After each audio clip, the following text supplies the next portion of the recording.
welcome back to Roll and Pit Recipes. Today we are going to make a salsa verde, a green sauce, green salsa. I have peeled and washed my tomatillos. My cast iron skillet is on. We're gonna wait a minute. Store didn't have too many. I typically like about this size. I would say that's medium, large. Large, pretty good. This compared to this, tiny, good. So I have 4 good and 4 pretty tiny. Okay, we've got a little sizzle on there. I don't have all the ingredients for it, and I don't have all the ingredients for a full batch. So we're gonna just work with what we've got and go by taste. Scoop my skillet back a little bit, and we're gonna put these tomatillos on. I might need to put some olive oil down because this is gonna be a disaster. My pan has gotten seasoned pretty decently, but peppers and acidic things like tomatoes really mess with it. This is all the olive oil I have, y'all. Tiny little bit. Just gonna rub this around with my pepper.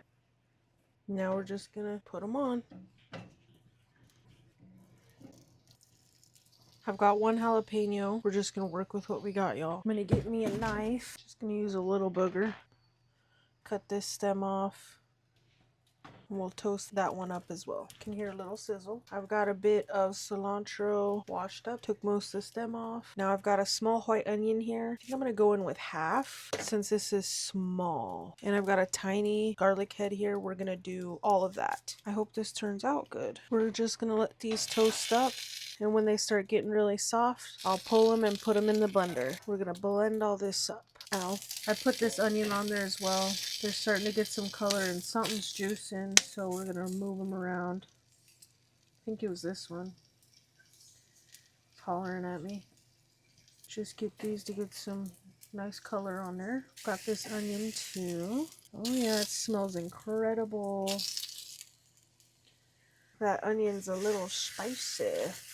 We'll just let all this toast up, and I'm peeling the garlic into the blender cup. Not all of them, but some of them are starting to bust open. You can see they've went from this beautiful bright green to like a whiter green. I've done that whole small head of garlic in here.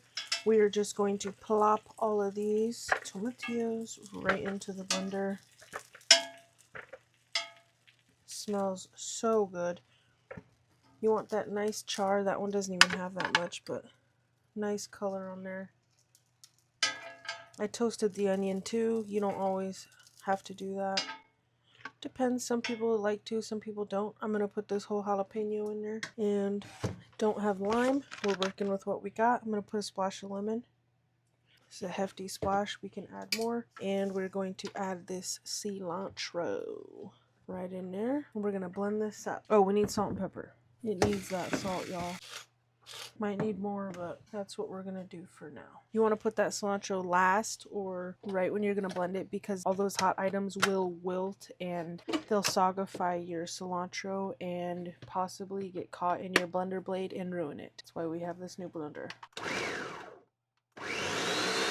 Alright, y'all, now that's not much. It's like 2.5 cups. We're gonna give it a taste. It's definitely got some heat. I like when it's cold too. It's definitely spicy. Might need more onion and garlic. Splash more lemon. I'm gonna add a half more of this onion. We'll see what happens. And I think I might need to add more garlic. We love garlic. Let's blend that up and try it. Definitely needs a lot of salt. Tastes good. Tastes a lot better. It needs salt. Maybe just a little bit more. That's actually tastes really good. Let's add a little more pepper. Let's blend that one more time and give it a try. I don't have all the ingredients, but we're working with what we got. I'm gonna give this a try and just let all that fall. That's pretty good. All these seeds though, it's kind of tangy. Definitely can taste the salt. All right, let's see. I've got a clean jar here. This should hold 4 cups, I think. So it should be clear. Oh yeah. I'm gonna try to get all this out. Might need a little something something, or this isn't that much. I can always make more. Beautiful. It's very seedy. It's okay. I'm gonna get all this out, put it in here. It'll be better cold, and after it marinates a little bit and the flavors marry together, and we'll get going on something else. All right, y'all, I've got a big old burrito here. I'm gonna go in with beans, splash it everywhere. Meat, I just did up some ground beef with my homemade taco seasoning, extra cumin, salt and pepper, and I added sliced black olives and black beans and water for the seasoning. It's adding a good bit. I figured these black olives would be good in a simmered sauce because they're not great on their own. I love black olives. A ton of sour cream. Don't want to touch that meat and put it back in there. You'll get moldy sour cream. And cheese. Perfect, delicious, easy. And that homemade salsa verde going in. I'll put some on the side to dip. And we just roll her up. Go over. Oh, this is going to be juicy. Alright, y'all, there you have it. Bon appetit. Homemade salsa verde.